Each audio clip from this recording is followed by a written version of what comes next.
Yo, what's up mga Kadoy TV Sports? Well, mabilis ang reaction ko nga lang po. Okay? Patungkol po dito sa pagkatalo po ng ating Gilas Pilipinas kontra New Zealand. Alright? So, salamat po muna sa mga subscribers at followers natin. Alright? Konting pa-shoutout din tayo.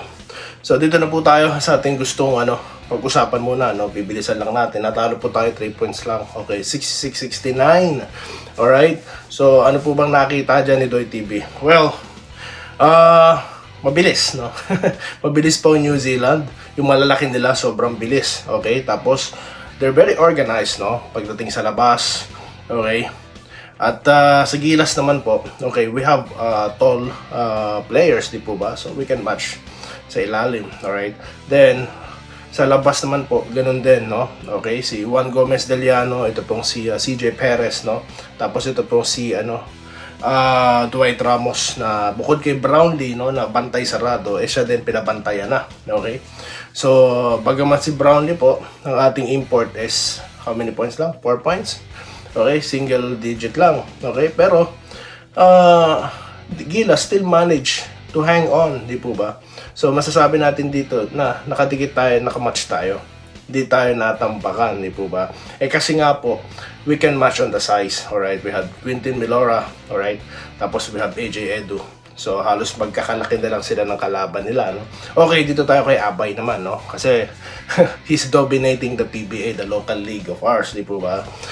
Tapos, yung performance niya kanina is, well, expected naman na yan, no? Kasi nga, kung sa PBA nga, na-expose yung slow movement po, no, slow reaction ni Junmar pagdating po sa depensa, di po ba? Kaya nga po lagi nating sinasabi dito, yung kahit sino makalaban ng San Miguel, they need to be fast, no? Fast pace talaga. That's how you can beat Junmar and San Miguel, di po ba?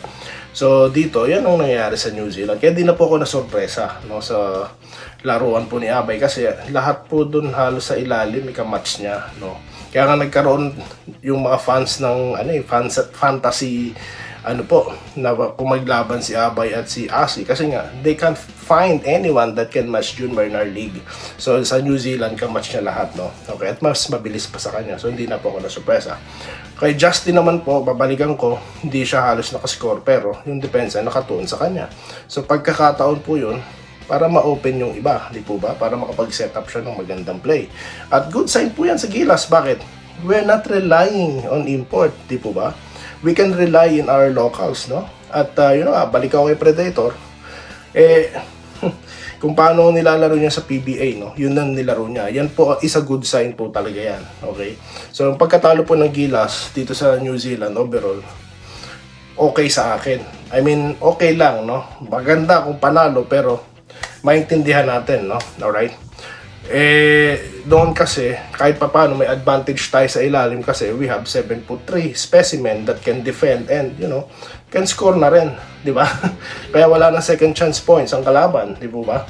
Then they can hesitate operating in the inside, di po ba? Dahil malaking advantage yon, alright? So again, ayoko pong hanapin ang wala, no? Okay? Nabanggit ko lang kasi nga yung iba baka sabihin na naman yun to, ganyan. So sinasabi ko lang yung differences noon, okay? So yun lamang po ang aking masasabi dyan. Shoutout po sa ating regulars, okay? Sa inyong lahat, no, magbabalik po si Doy TV para sa mas malawak po na usapin natin, no? Okay? So alam nyo na kung sino kayo. Ayoko muna magbanggit, baka mamaya magdampo po yung iba. So, maraming salamat po sa nanood. Okay? Next time na po pa-shoutout. Maraming salamat po sa panonood dito sa ating channel, Doy TV Sports. At good luck po sa Sunday game ng Gilas versus Australia. Salamat po sa panonood. Subscribe na para sa mga susunod na basketball at boxing videos.